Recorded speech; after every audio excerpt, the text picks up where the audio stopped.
Okay guys, Paul here, Resin with Tables. This is the manlyliquorland job. Now normally builds like this that are so detailed are normally sort of, within that 4 to 5 month range to get the build done. So this one has been like a bit of a rush order and we are way behind. I mean, we're really on the wire now. So it's been some big days to try to get it to the stage. I've just had a group of guys come around, help me get this bad boy inside, and we've got it up on some 10 litre drums and we're about to put some tie downs around it just to make sure she's secure for the night and nothing moves in the event that the plastic drums fail. Next up, what I've got to do is I've got to go over this edge. I'm going to use our knothole resin, which goes off in about 4 hours, 4 to 5 hours for that to go off. Once that's all done, then the whole table goes out to the outdoor workshop tomorrow and we sand off the whole top again, get all the top sanded back and all perfect, and then tomorrow night she'll come back into the resin room. Oh my god! And we put the first layer of top coat resin over the top. Now hopefully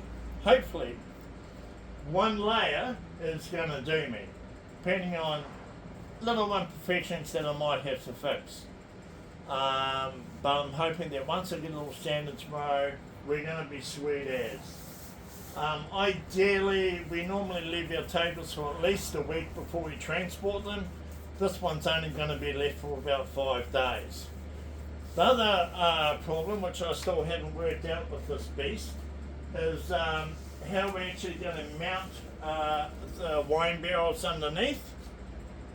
Working on it, and how I'm going to mount the voice activation unit with the big mirror. Working on it. So once all of this is together, all resined, hopefully it's going to give me a little bit of time to just nut out those last things. As you can see, the knothole resin is really, really clear compared to how yellow it used to be. So I'm just going to mix this up, and then I'm going to go around the outside edge and give all of this a coat of knothole.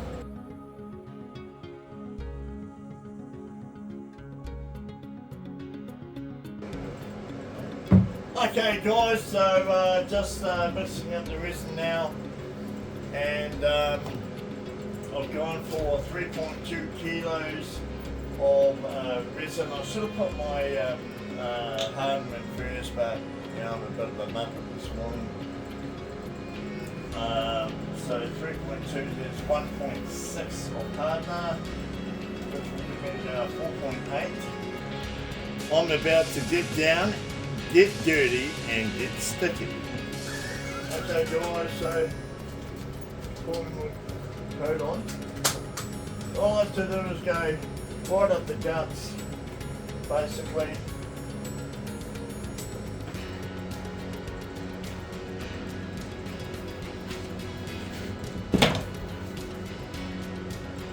Now that's pretty hot. I don't want it to go off too fast on me.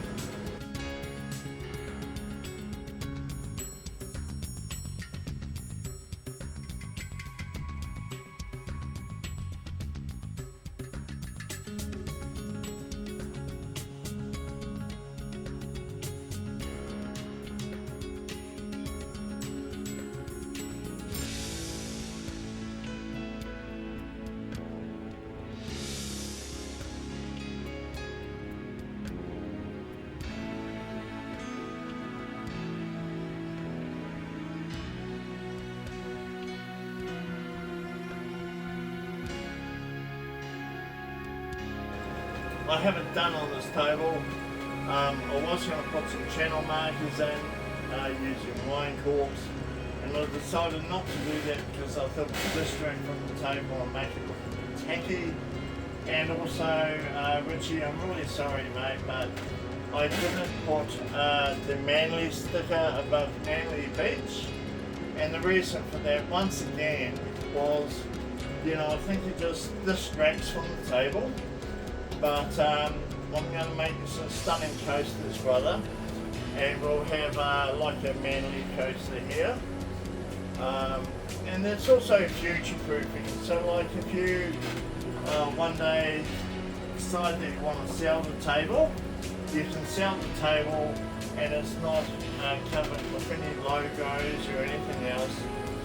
Or if you want to take it home for the ultimate barlander at home, you can take it home and you can know yourself the history of the piece.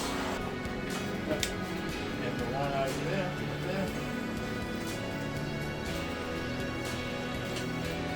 Yep. Okay guys, so this is manlyliquorland, hashtag manlyliquorland or hashtag liquorland manly. Now basically the light that I've got under there at the moment is just one of these lights that I use in my workshop. As you can see, it's illuminated all the way through, so that looks absolutely stunning, and it's illuminated the edge. I know in the video it doesn't really portray it as well as what it does when you look at it firsthand. So I'm in two minds about this really, guys.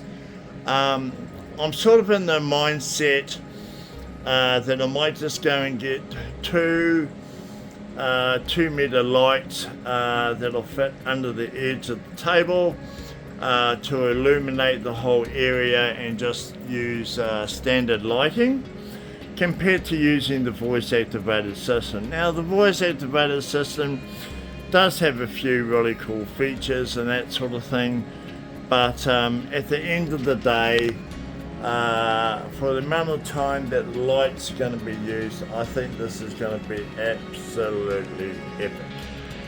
A few things I've done on this table, you know, I look at everything from the artistic perspective, and I try to do everything a little bit different. With this one here, normally I'd coat the whole top so it's nice and fully flat and everything else, but I wanted this to be a little bit touchy-feely, you know, because we all like to have a good feel occasionally. Yeah, I like it a little bit touchy-feely, so what I've got is I've got just maybe 1 to 2 mil lip on this island so people can have a little touchy-feely, and same on the main slab on the other side, as well as this piece of obsidian. It's really smooth, no one can hurt themselves or anything else, but it's just protruding above.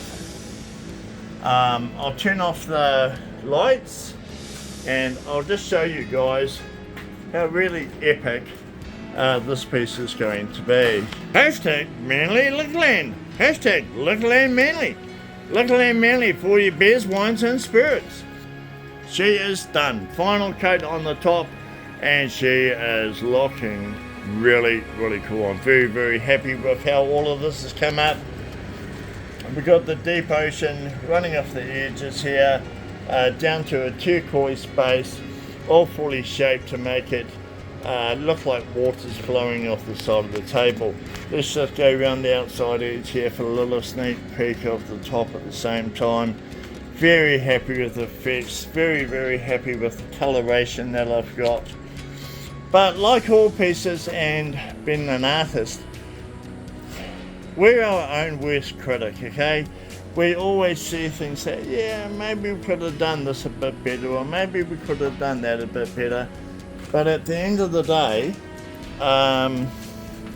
there's one-off unique pieces that I make. They only increase in value. I mean, I've had clients buy tables off me and then turn around a year later and buy another dining table. I'm like, God, guys, what's going on, you know, what's wrong? And you're like, nothing's wrong, bro. We just sold the table for more than we paid for it. And now we want to get something different, something, you know, a bit cooler. So I'm just going to flick this light off so you can get the true perspective of how you're going to see it during the day. I mean, look at this here. Oh my God, so much work. 3 days of grinding, guys. No joke. There's about over 30 hours. Maybe closer to 40 hours 28 flat discs, and 1 mega tooth to get this ground down, and I am very, very happy. Coming up onto the top. Now this island here is swamp peruri wood. It came from a farm up in West Auckland, so a very big thank you to Neil. Neil, thank you very much for giving me this piece of timber to feature in this table. I'm sure my client's going to appreciate it, and yeah, we'll look after you in another way, brother. It's all good stuff. Make sure you come along to Liquorland on Saturday, next Saturday, for the grand opening. Okay, then we got a piece of volcanic bubbled obsidian, which is sitting in the air. And then we got the obsidian island, some opalized mangrove and opalized carry that comes from John and myself's secret dig site. And then coming up here, guys, we got some people sunbathing on the beach, and we got a fossil shell reef, and yeah, just trying to go all out with the effects here. Coming further up the coast, we've got an island made from azurite. Yeah, no joke, that's azurite. So azurite goes for up to $1,000 US a kilo. Yeah, that's a gift, brother. That's a gift from Resin Tables. We've put in like about 300 to 400 grams of azurite into this table for you. And then we come into what is representation of Manly Beach.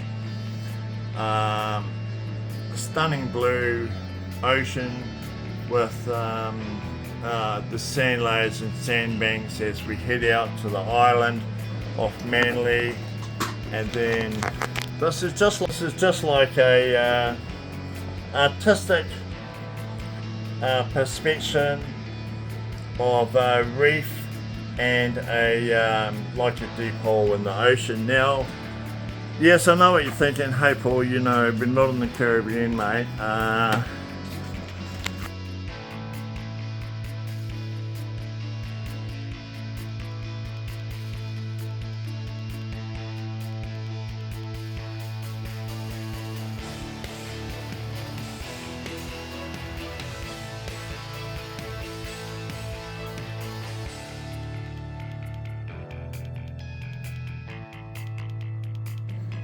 We have little boat people. We got boat people, and this is a Power Shell Bay coming down the side of stunning swamp carry. Absolutely stunning. And coming back around the far end, absolutely epic. And we have a couple of orca. So how can you have a table for Whangaparoa without a couple of orca?